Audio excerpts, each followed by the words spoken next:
Super Saravana stores. Minnambalam நேயர்களுக்கு வணக்கம். இன்னைக்கு டிஜிட்டல் தனி நிகழ்ச்சியில என்னங்க இப்படி இழுத்தடிச்சுட்டே இருக்கீங்க, சட்டுப்புட்டுன்னு ஒரு முடிவுக்கு வாங்கன்னு எல்லாரும் ஆவலா எதிர்பார்க்குற ஒரு மேட்டர்ல கிடைச்ச அப்டேட் பத்தி தான் பார்க்க போறோம். திமுக காங்கிரஸ் கூட்டணியில அடுத்தடுத்து நடக்கிற இந்த அதிரடியான சம்பவங்கள் தான் கோட்டையில் ஆரம்பிச்சு இன்னைக்கு டெல்லி வரைக்கும் ஒரே பேச்சா இருக்கு. கேசி வேணுகோபால் திடீர்னு சென்னைக்கு வந்தார் இல்லையா, அப்படியே சிஎம் ஸ்டாலினை மீட் பண்ணாரு. அவரோட மூத்த காங்கிரஸ் தலைவர் தியோ சிங்கும் ஸ்டாலினை சந்திச்சாரு. 45 நிமிஷம் இந்த சந்திப்பு நடந்துச்சு. மறுநாள் கிறிஸ் ஓடங்கர் கனிமொழியை சந்திச்சு பேசினார். இப்படி அடுத்தடுத்த சந்திப்புகள், அடுத்து என்ன நடக்குன்னு எதிர்பார்ப்பு அதிகரிக்க, அப்படி என்னதான் நடக்குதுன்னு டெல்லி காங்கிரஸ் மேலிடத்துக்கு நெருக்கமானவங்க கிட்ட நம்ம விசாரிச்சப்போ, சென்னையிலிருந்து கேசி வேணுகோபால் ரிட்டர்ன் ஆனதுக்கு அப்புறமா ராகுல் காந்தி கடுமையான குழப்பத்தில் இருந்திருக்கிறாரு. அடுத்து என்ன செய்யறதுன்னு தொடர்ந்து ஆலோசனை நடத்திட்டு இருக்காருன்னு சொன்னாங்க. சரி, அப்படி என்ன ராகுல் காந்தி கிட்ட கேசி வேணுகோபால் சொன்னார்னு கேட்டப்போ, ஸ்டாலினை கேசி வேணுகோபால் சந்திக்க போகிறதுக்கு முன்னாடியே டென்ஷன் ஸ்டார்ட் ஆகிடுச்சு. ஐவர் குழு தலைவரான கிறிஸ் ஓடங்கரை சந்திக்க விரும்பலைன்னு ஸ்டாலின் சொல்லிட்டாரு. அவர் தான் எல்லா குழப்பத்துக்குமே காரணம், அவர் இஷ்டத்துக்கு பேட்டி கொடுத்துட்டாரு, அதனால அவரை வர வேண்டாம்னு சொல்லிட்டாரு ஸ்டாலின். அதனால கேசி வேணுகோபால், தியோ சிங் இவங்க 2 பேர் மட்டும்தான் ஸ்டாலினை சந்திச்சு பேசினாங்க. இந்த சந்திப்பில் பேசின விஷயங்களை ராகுல் காந்தி கிட்ட கேசி வேணுகோபால் ஒன்று விடாமல் சொன்னார். அதாவது கேசி வேணுகோபால் கிட்ட கூட்டணிக்குள்ள புதுசாக கட்சிகள்லாம் வந்திருக்கிறாங்க, அவங்களுக்கும் சீட்டு தரணும், அதனால கூட்டணியில் இருக்கிற நாங்கள் உட்பட எல்லா கட்சிகளுமே சீட்டுகளை குறைச்சாகணும், நாங்களும் எங்கள் சீட்டுகளை குறைக்கிறோம், ஆனால் நீங்கள் மட்டும்தான் அதிகமாக சீட்டு கேட்டுகிட்டே இருக்கீங்க, நாங்கள் ஏற்கனவே போட்டியிட்ட நம்பர்ஸையே குறைக்கிறப்ப நீங்கள் அதை விட கூடுதலாக கேட்குறீங்க. தலைவர் கலைஞர் காலத்தில் காங்கிரஸ் கட்சிக்குள்ளே பிரணாப் முகர்ஜி போன்றவங்க சோனியா காந்திக்கு எதிராக நின்னாங்க. அப்போவே சோனியா காந்தி தான் பிஎம் கேண்டிடேட்னு தலைவர் கலைஞர் சொன்னார். அதே மாதிரி நானும் ராகுல் காந்தி தான் பிஎம் கேண்டிடேட்னு முதல்ல அறிவித்தேன். இவ்வளவு தூரம் நாங்கள் ரொம்பவே ஃப்ரெண்ட்லியாக இருக்கிறோம்.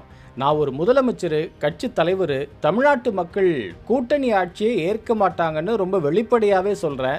ஆனால் உங்கள் கட்சியில் இருக்கிறவங்க அதை மக்கள் தான் முடிவு செய்வாங்கன்னு சொல்கிறாரு. அவர் என்ன எங்களுக்கு சவால் விடுறாரா?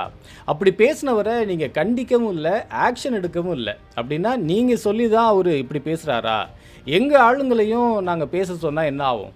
இந்த தேர்தல் கூட்டணியில் இருக்கிற கட்சிகள் நம்பர்ஸை குறைச்சிக்கணும் தான், இதுதான் எங்கள் ஸ்டாண்டு.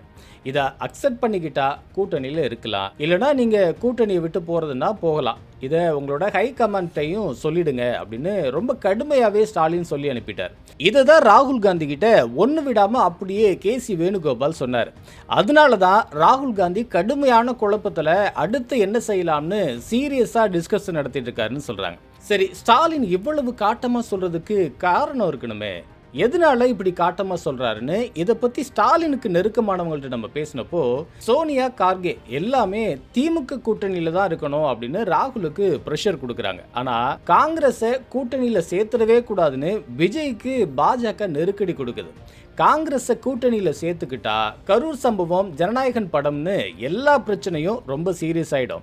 இதை எல்லாத்தையும் வச்சு தான் காங்கிரஸை கூட்டணியில் சேர்க்கக்கூடாதுன்னு விஜய்க்கு நெருக்கடி கொடுக்குது பாஜக. அதனால காங்கிரஸை கூட்டணியில் விஜய் சேர்க்க மாட்டார்னு ஸ்டாலின் நம்புறார். காங்கிரஸ் கட்சி நம்ம கூட தான் இருந்தாக வேண்டிய கட்டாயம் இருக்கிறதுனால இப்படி ஒரு டஃப் ஸ்டாண்டை ஸ்டாலின் எடுத்திருக்காரு அப்படின்னு சொல்கிறாங்க. அப்போ விஜய் சைடில் என்ன சொல்கிறாங்கன்னு பார்ப்போன்னு, விஜய்க்கு இப்படியெல்லாம் பாஜக நெருக்கடி கொடுக்குதா அப்படின்னு அவரு கூட இருக்கிறவங்கள்ட்ட கேட்டோம். அப்போது பாஜக சைட்லேருந்து நெருக்கடி இருக்கிறதெல்லாம் உண்மைதாங்க, ஆனால் விஜய் அதுக்கு பயப்பில்லை.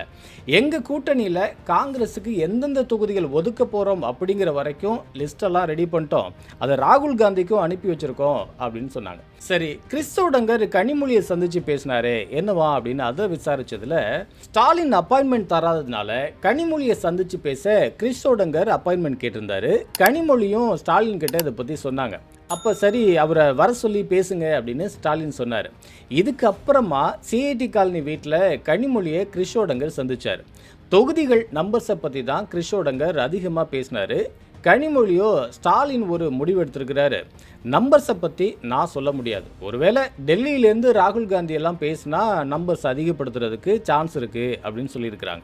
இப்போதைக்கு ஸ்டாலின் தர சீட்டுகளை வாங்கிக்கிட்டு திமுக கூட்டணியில் காங்கிரஸ் நீடிக்குமா, அது வேண்டாம்னு அதிக சீட்டுக்காக விஜய் கூட கூட்டணி வைக்குமா அப்படிங்கிறதெல்லாம் அறிவாலயத்துக்கு காங்கிரஸ் வர்றப்ப தெரிஞ்சிடும். வெயிட் பண்ணுவோம். இது மாதிரியான உடனடி அரசியல் அப்டேட் தெரிஞ்சுக்கணும்னா சப்ஸ்கிரைப் பண்ணாதவங்க சப்ஸ்கிரைப் பண்ணிக்கங்க. ஏற்கனவே பண்ணவங்க மிஸ் பண்ணாமல் மின்னம்பலம் சேனலை வாட்ச் பண்ணுங்க.